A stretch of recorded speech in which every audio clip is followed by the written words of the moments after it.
just that. We've got a great lineup for you here today, and I'm just going to talk for a couple of minutes in terms of intro, and then we'll move on to the main speakers. So my name is Bernie O'Neill. I'm Head of Operations in Talis in Glasgow, and also Vice President of Scottish Engineering. So within engineering, the female population is still heavily underrepresented. So depending on what stats you look at, between 10 and 20% of the engineering profession is represented by females. So what we thought when we were looking at this event today, what can we do to support those women who have chosen to follow the engineering path, and what more can we do to support them once they've made that decision? Now, Scottish Engineering already run a very successful mentoring programme, and we want to just make sure that the female population and others within Scottish Engineering know about that programme and can see and get to hear about the benefits of that programme, both as a mentor and as a mentee. So I've been very fortunate in my career. I have had the opportunity to both mentor individuals and be a mentee myself. And I would say on both sides of that, I've had so much out of it. I found it really rewarding, and I've learned so much from the people that I've been working with, and I've also had great support from a personal point of view when I've been mentored myself. So in terms of the lineup for today, so we're going to have Julie Wright up first to talk about Scottish Engineering Mentoring Programme. I have to check my notes because there was a slight change to the names. And then we have Maureen from Petroassist is going to talk about the mentoring experience, and then we're going to have Emma Craig is going to talk about her experience of being a mentee. And then to round up, we're going to have our very own Anya Finlayson, President of Scottish Engineering, and I don't think I'll ever tire this year and next of saying the first ever female President of Scottish Engineering, for a body that's been in existence for over 100 years. I think it was well timed that we had a female President, and I've got to say, Anya, who could be better as a female President than Anya?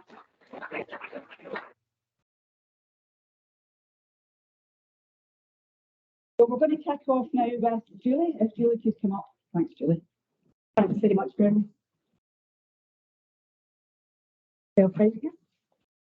So good morning, everyone. I'm Julie Wright, and I am part of business support and membership development and engagement teams here at Scottish Engineering. So a few years ago, my colleague John Campbell and I recognised the need amongst our members for mentoring expertise from industry professionals to support the development of their employees. At the same time, we were fortunate enough to be offered some mentoring support from some volunteers, and this allowed us to create the Scottish Engineering Mentoring Programme at the end of 2019. The programme has gone from strength to strength with the support of our mentoring team, who are remarkable individuals. They all bring with them both a passion for engineering and also for sharing their great wealth of knowledge and experience. We currently have 32 mentees from 21 of our member companies, and they range from a graduate apprentice from a multinational to an HR manager from an SME, and we even have a business owner. Our communications are designed to be inclusive and to highlight to members that we are welcoming all comers, whatever their role, their background or their gender. In particular, we recognise that mentoring is one of those initiatives that can be deployed to support women, offering tailored guidance and direction on career development in the engineering and manufacturing environment, and also supporting them in building their skills, their communication and their influence. So far, 15% of our mentees are or have been female, and that probably broadly reflects the percentage of women who are employed by our member companies overall. But we would, of course, like to encourage more women mentees to join our programme. From experience, we know that women tend to be more prevalent in non-engineering specific roles in, say, HR, finance, marketing. So we'd like to make it absolutely clear that applications to join the programme are welcome from within member organisations. It's not just for engineers or technical staff, it is open to everyone. We currently have 2 female mentors and a great support network that we can tap into. And we always aim to offer our female mentees a female mentor. And for some, that's great. And for others, they opt to go with a male mentor. So it's absolutely your choice. Later today, we are going to be exploring with our mentoring team their ideas for making the programme more appealing to women in engineering. So what are the benefits of mentoring? Well, it connects talented professionals with trusted and experienced personal advisors and confidants. It motivates the mentee to focus on their career and their personal development and inspires them to explore their options and their possibilities. It can be part of a personal development plan or organisation succession plan or a targeted intervention to provide support through a career development phase.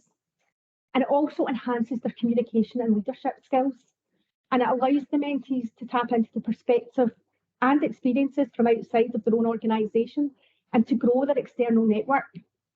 And it also enables them to benefit from the knowledge and experience of senior and highly experienced individuals. And our mentoring programme can be used in conjunction with an internal mentoring programme or in place of it. And why Scottish Engineering's mentoring programme? Well, we recognise that every business, every role, every person is different. And that is why our programme is bespoke, because we realise that one size doesn't fit all. And this allows the mentees to focus on what is important in their own career and their life development for the benefit of the member company. And the mentee-mentor relationship is entirely confidential. We do not ask what's been discussed at these meetings, and we do not feed back to the member company. And this allows the mentee to be more open and honest, because they're not worrying that what they're discussing is being fed back to HR, line manager, or senior management. A number of our companies who are involved in the programme do have their own mentoring programme internally, but they also appreciate that for certain individuals, there are real benefits in gaining that external mentoring experience. So if you were to join the programme, how would it work? Well, it's really straightforward, and it can take just a couple of days to get in place once we have a candidate. Once a candidate is identified and introduced to us, we'll have a chat with them. We'll have a wee bit of a look at their CV, their background information, and then we'll match them with a mentor. I'll then make an email introduction and hand over to both to set up their first meeting. Now, first meetings are typically held at the member company, and this just allows the mentor to gain a greater understanding of the mentee's working environment and their role within it. We will also ask HR or line manager to give us a few bullet points as to what they would like the mentee to gain from mentoring, and this information is all passed on to the mentor. Once the initial meeting has taken place, future meetings are held at a time and location to suit both the mentor and the mentee. That may be in our offices, it may be at the workplace, or it might be in a local cafe. It is entirely up to the mentor and the mentee. There's no set limit in the number of mentoring sessions. This journey lasts for as long as the mentee would like it to. For some, that's been 6 months. For others, it's been a year or two. And for some people, they've been with us since September 2019. So when it comes to setting the mentoring agenda and goals, these are set by the mentee in discussion with their mentor. And the mentor may help shape and adapt these goals. And of course, these may change throughout the course of the journey.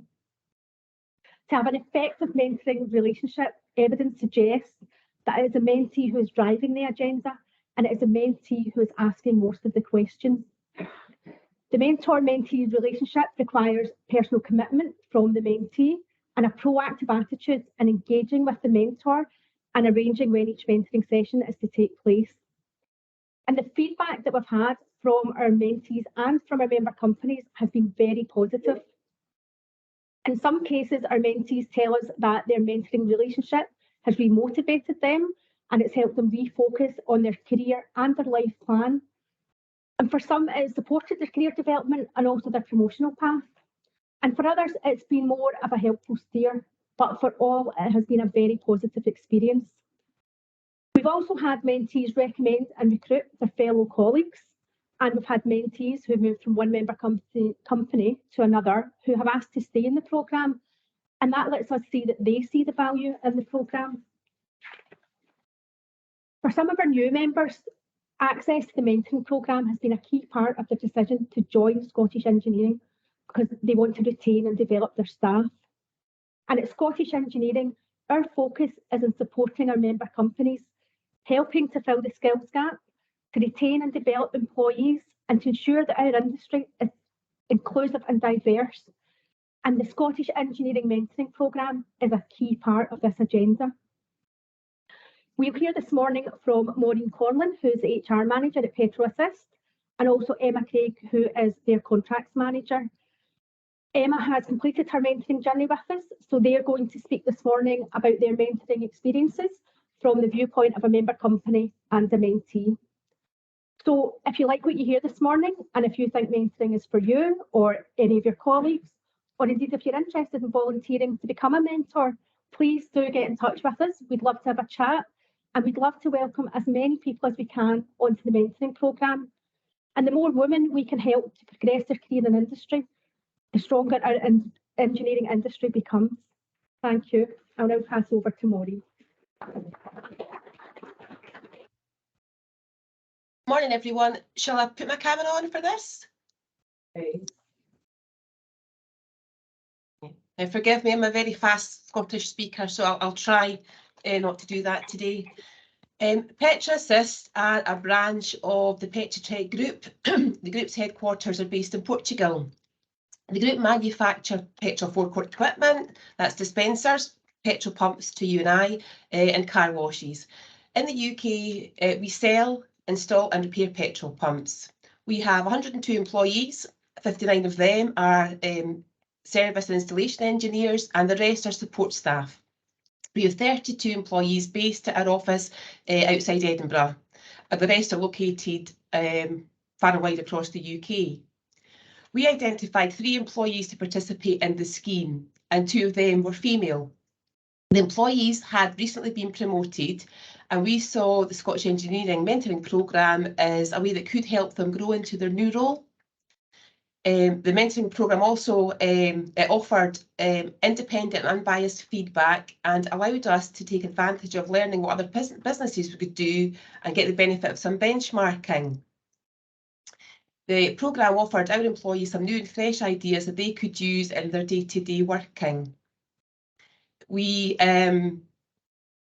hadn't really thought about a mentoring programme at all, being sometimes that we're so insular and small, so we jumped at the chance when Scottish Engineering suggested the programme, because we immediately saw the benefit that would have for potentially our employees. It offers that independent, unbiased feedback on a one-to-one basis in a relaxed environment, and as Julie said, employees can feel reassured that they can say what they want outside of the workplace, but it wouldn't come back. You wouldn't come back into the office. The employees could just speak frankly and openly. We expressly told our employees that we would not set an agenda or an objective for this programme. We wanted the employees to feel 100% comfortable and be able to have those frank discussions without any kind of fear of reprisals or questions on anything that they had said.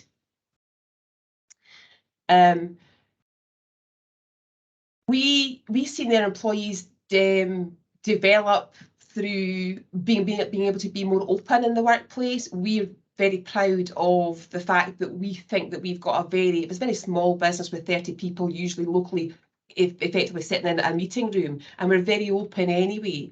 But these private discussions would mean that employees would be able to discuss difficult work situations or challenging interactions with customers and colleagues outside the business and get, true and fresh ideas on how to deal with those difficult situations.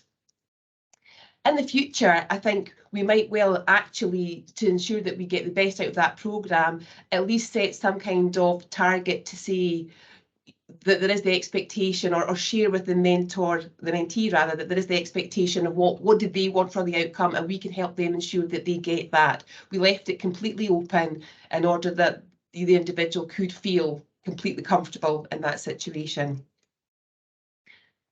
I'm looking at my notes, so you might be able to tell. I've I would think that the mentoring scheme, as Julie said already, the mentoring scheme is very supportive. I myself, before coming into this workplace, was part of a scheme like this, like a mentoring programme, where I was a mentor as well as being a mentee, and it is a very beneficial programme to have. You're able to ask very direct questions. You'll be able to grow yourself and your skills as leadership, interpersonal skills, and also those practical skills that you can apply in your day-to-day working. So sorry we hadn't thought about it ourselves. So glad that Scottish Engineering brought the programme to us, and thanks again for that. We're really enjoying it. Thanks everybody.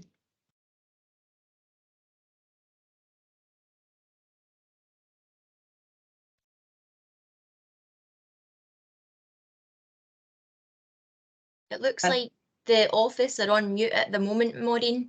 Okay. But thank you very much. Thank you. If you just pass over to Emma now.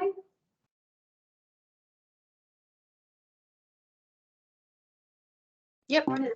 Morning, everybody. So yeah, I'm Emma Cullen. I'm a contract manager at Petroassist. I work with Maureen, and I've been part of the mentor scheme since March 2020. For me, I think the most beneficial aspect of it was just getting that impartial advice from somebody kind of out with our organisation. It's been great to have somebody that can give you kind of impartial advice on career progression, on any difficult challenges I've had, and also a whole new perspective. I think to begin with, the most beneficial thing I had to do was to explain to my mentor what I did and how I did that. And actually that itself made me start to question, why do I do it that way? Is there things I can do better? And I think that already prompts a great discussion. I think especially starting the programme in 2020, it was during lockdown. So for me, that was a whole change of environment. I was in a new role. I had just started working from home full time. So again, having that extra bit of support was a real big help.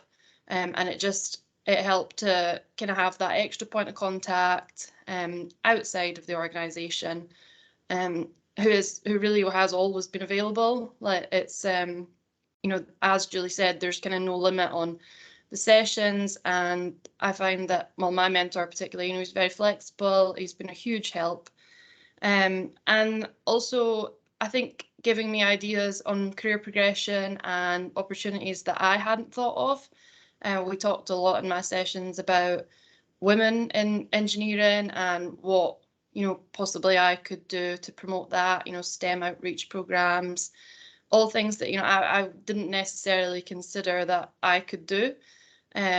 But certainly it took me, it gave me a lot of ideas to take back to the business and to discuss, and to help me progress. And I think obviously having the offices available in Glasgow to go to has been brilliant, as it gives you do feel like you're away from the office, so you can talk a lot more freely than perhaps you might in your work environment. We do have a very small office. There's only about 30 of us. So, it's quite close knit. So it's great to have that time away to talk to somebody different, and somebody who's got, a wealth of experience in not only our industry, but, loads of roles and, loads of perspectives and other people to contact. So yeah, I think for me, I was a bit hesitant to begin with. I was like, am I going to have enough to talk about? Like, what do I need from this? But I think, the sessions were really kind of informal and relaxed, and I got out of them exactly kind of what I needed.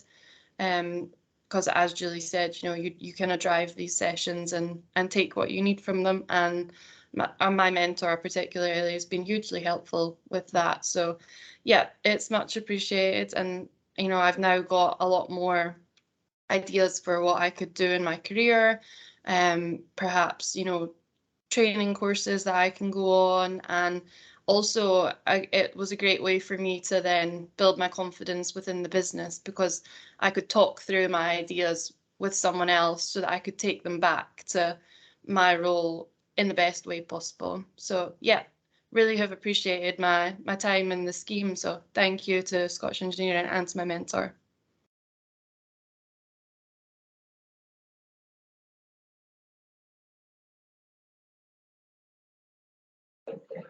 Thank you, Emma. Yeah. Yeah, what are you doing? I'm not remembering actually.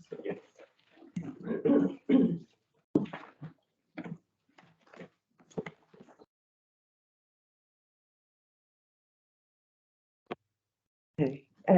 Good morning, everyone. Firstly, I was wondering if I could do something a bit different because we were hoping for a larger virtual event today, virtual and on-site event, train strikes. So it was lovely to see Emma and Maureen on the screen. Would I be so give everyone in the room and everyone back in the offices a bit of a come on camera and give each other a bit of a wave and a congratulations, because we're all part of this Women in Engineering International Day, and I think it would be nice for us all to see, if possible, those that are participating in their different environments. And it'd be great once we do that if we all just give each other a huge big wave, because we would have been doing that naturally in the room. I know. I'll be the ones in the room. Make some noise.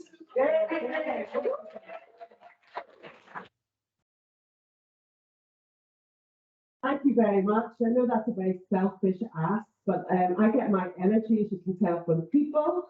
So it's always a good thing just to do. Okay, so I was asked to sort of talk about this. Now, today's theme was born out of a conversation between Bernie, Olivia, Paul and myself around what we should do to try and acknowledge today. And as Bernie had said at the start, mentoring felt like the right theme. And I think Julie has articulated that benefits of that very well, because it's very clear that it's quite hard to attract women into our engineering sector. But what's really unfortunate is that we lose them once they're in the sector. So our thoughts were, if we focus on retention, then that automatically makes you think about the development.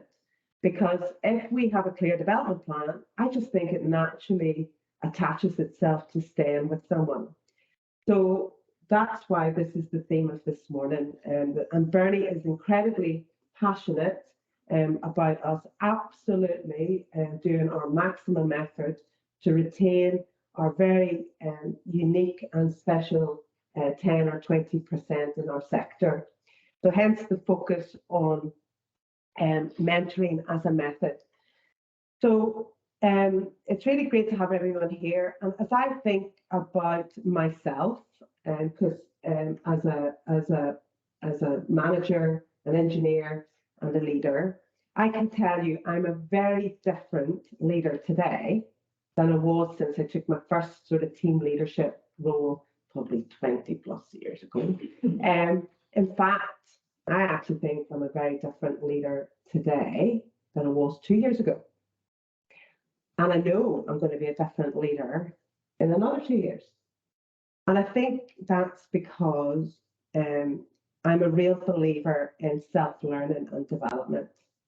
And I see it as an investment. And I think it's really easy in a very busy career to put down on the priority list that investment.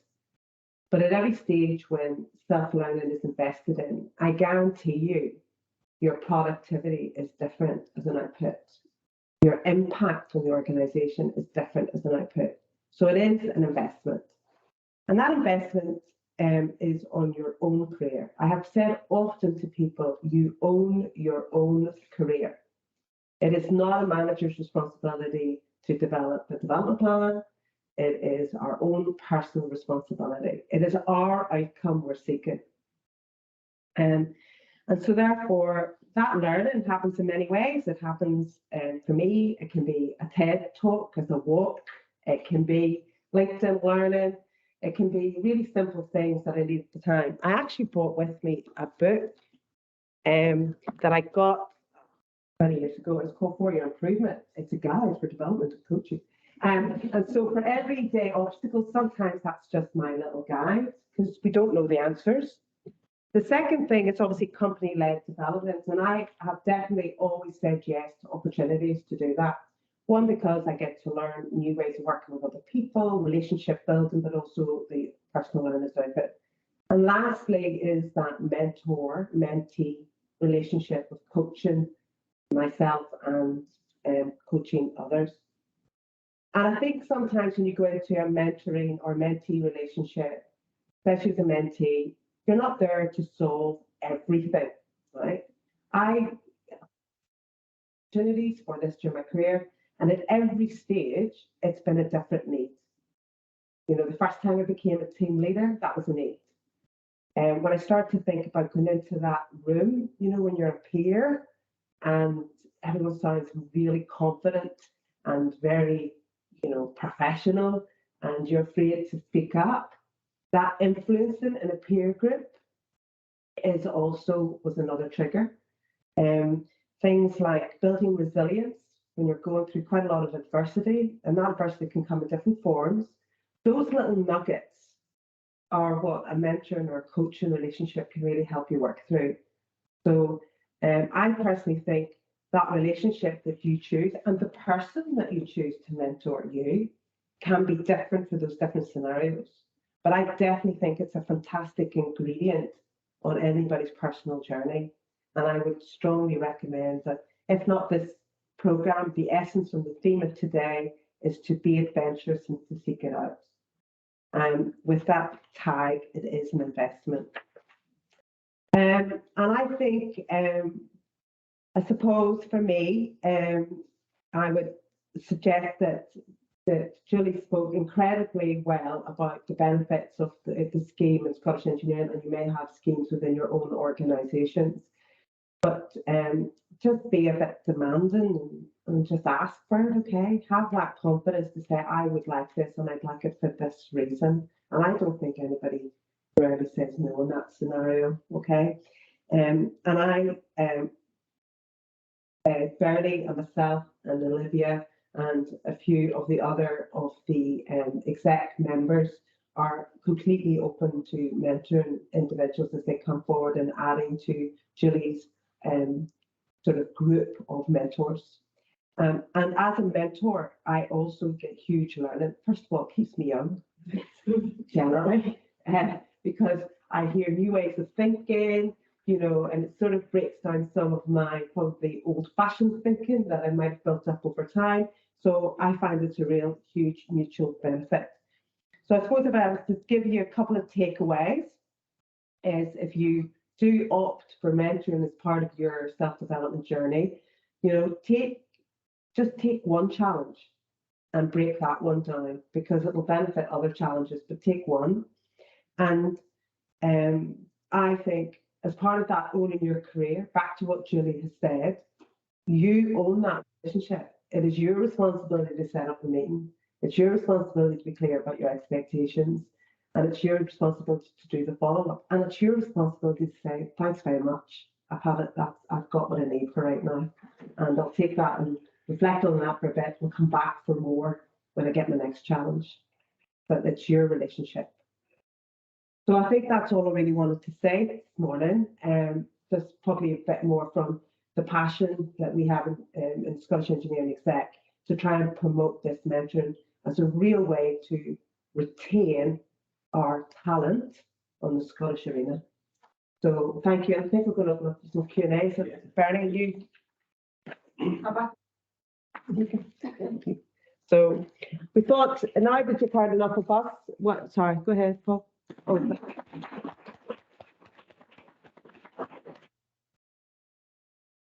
It would be good to invite Julie up as well.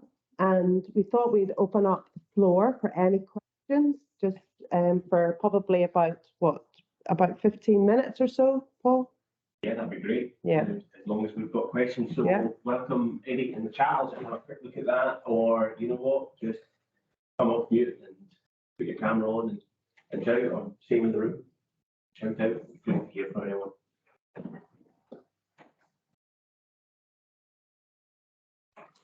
Oh, there's a question up at the back. So I work in HR, and I think this is something that we could probably how did you guys go about promoting it for the businesses and things? What we would do, if you would like to speak is to all of your, for us to speak to all of your staff, then we can do that. We can either come in and speak to you, or we can do it online, whatever suits you. We can also have a discussion with the HR team beforehand to give you a broad overview of the scheme. And, excuse me, once you've identified candidates, you will then meet them. Thank you very much. Thanks, no, it's fine. We'll then meet your candidates and we'll get to know them a wee bit. As much as we take their CV and their background information into account, it's also good to get to know a wee bit about their personality so that we can match them with the right mentee, or mentor, sorry. Okay. Thanks. Yeah.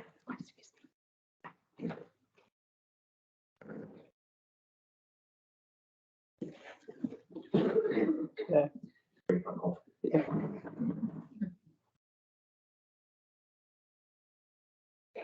Any questions? No? So, Yeah, Yeah, go ahead. do you recommend having multiple mentors, or is that something that I think we could. I mean, I can only speak from my own personal experience. I've found it better just to work with one person, because when I've had a mentor, I've picked out a couple of things I want to work on. Not loads of things, but just a couple of things specifically looking for how do I move forward with them. And probably if I had too many inputs just for me anyway, that might have been too much, but it might be different from other people. I just found working with one person and just, explaining the thing I was wanting to develop and then getting their take on it and some input and then going away and come back. For me, it would be, I don't think it would be helpful, but it might be different for other people. No, I agree with Bernie. I think a successful mentor-mentee relationship takes a build of trust, and that trust takes a bit of time for you to feel really open about what you want, and for them to feel as well that they can sort of push and challenge you. So I do agree with you. I think that takes a degree of energy, in the system, and I think it sort of needs that commitment for you to focus. But it doesn't mean that you can't change that person over time. I think it's really important to know when the relationship has ended, and that's not a breakup or anything. It's feel a bit like that. but it's more to say we've both got what we want from this, and it's important to acknowledge that point as well. And that can be hard for people to stop it, but that's also learning. And if you do leave the programme at any point, you can rejoin at a later stage, and you may wish to change your mentor at that point, and you can have a discussion with us, and we can look at matching you up with the person you think best matches your needs at that time. One of the things I would like to offer as well is, I know that not all the member companies are necessarily all geographically close. I've had a really fantastic benefit of a mentoring programme with the person who was mentoring me was in Italy. That was in Talis, and doing everything online. Even it was actually before the pandemic really kicked off, and it was actually I felt just as good as if I was speaking to him in the office. And we only met once in person for an hour. We'd already had several sessions, and we met for an hour in Paris, and then he went back to whatever he was doing. I went back to what I was doing. But I suppose my message is you don't have to. I feel that you don't have to physically be face to face, and especially now that people are more used to doing things online. So I wouldn't let anyone that's concerned about the travel or where their person they're matched up with, if they can't be geographically co-located. I think if you get the right person, which I had, because the matching was done really well. I think it's worth having the right person, even if you can't actually see them as much, I suppose, is my message. Yeah. I've got a question on the chat. It's from Dermot in the Scottish Engineering team. So as part of the future leader, first line manager training, we're finding candidates who are coming forward and are interested in the mentoring programme. His question is how can their managers support their mentees? So what's the role of the manager in supporting a mentee who's opted to take part in the programme? I think initially just allowing them that time to take out for themselves to meet with their mentor, and also supporting them and having the mentor come into the work environment for the first meeting and allowing them to see where their mentee is working and what their role is, gives them a great insight. So having that support from your manager, having the support to take the time out without feeling guilty that I'm having to take a couple of hours away. And I think that's the most important thing for the mentee. How is Scottish Engineering getting the mentors?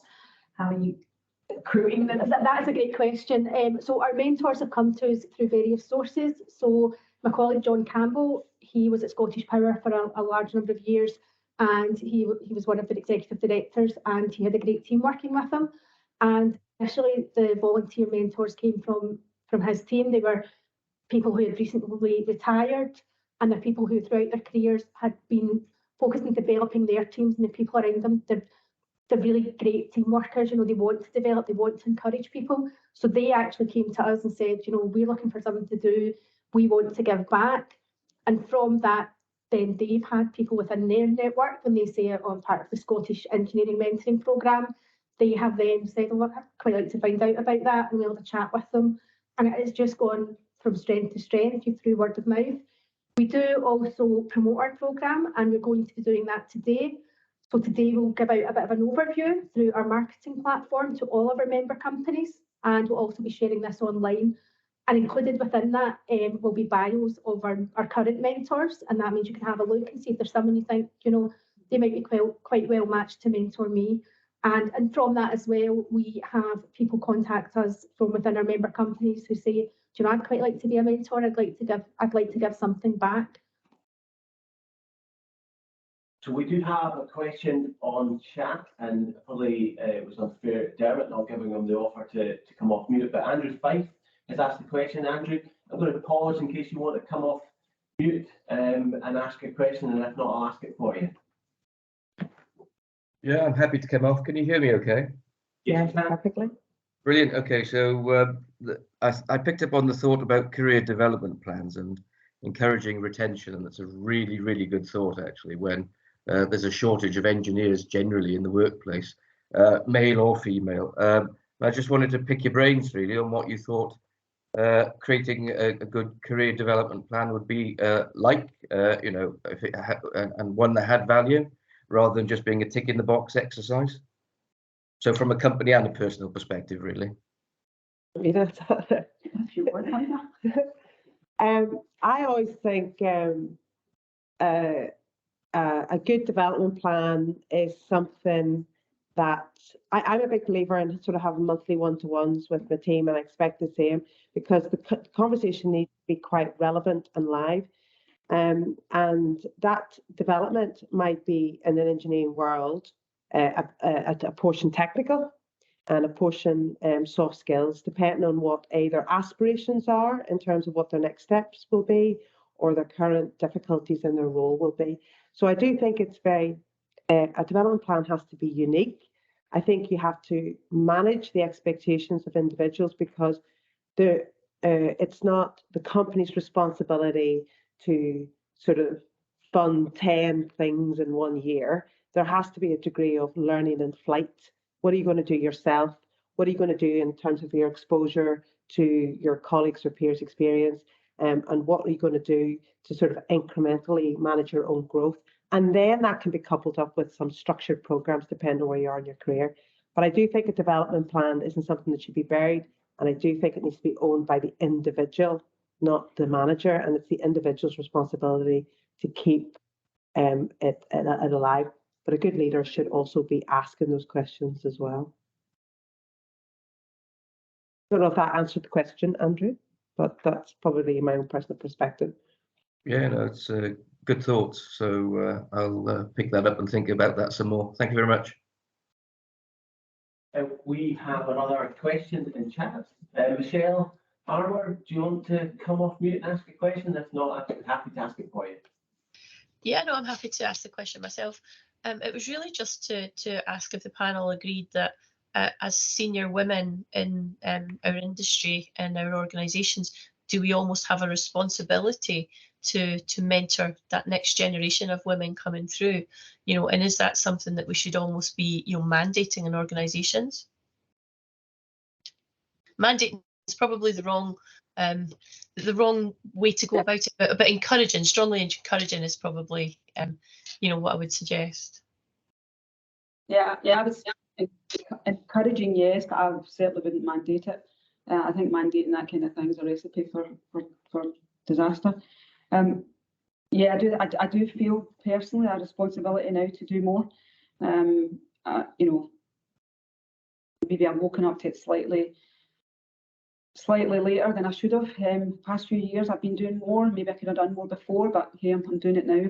And I would encourage everyone that I work with, not just the females, but for all to put more in to supporting others. And shouldn't just be the senior people. It's every level. You should be looking to see who you can support and pull up on the journey. So it's not. That's the other thing about mentoring. It's not just for senior people. I think the important thing is to get a mentor that is at the right level and stage that you're at in your career. Otherwise, it's hard for people to actually get into your head and where you're at. So I think it's really important to have mentoring done. And I know that's all the matching that you do as well. But yeah, I actively encourage the people that I work with to put more in, and other groups that I'm in, I'm trying to put more in to help others. And I know that Anya does loads as well. I think to answer your question on leadership, firstly, I think it's a core responsibility of any leader to have development of their wider team in the centre of their minds.